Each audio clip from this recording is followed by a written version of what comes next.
हुजूर फरमाने लगे मैंने ख्वाब देखा है।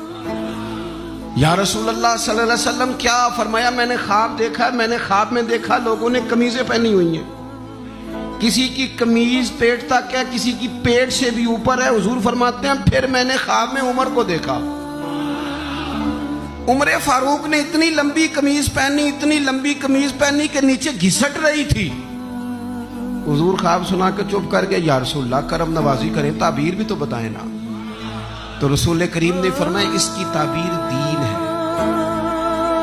गोया फरमा रहे इतना लंबा कुर्ता हजरत उमर ने पहना है कि उमर तो दीन के अंदर लिपटे हुए हैं। सिरापा दीन, उठना दीन, बैठना दीन, बोलना दीन, आना दीन, फैसला करना दीन।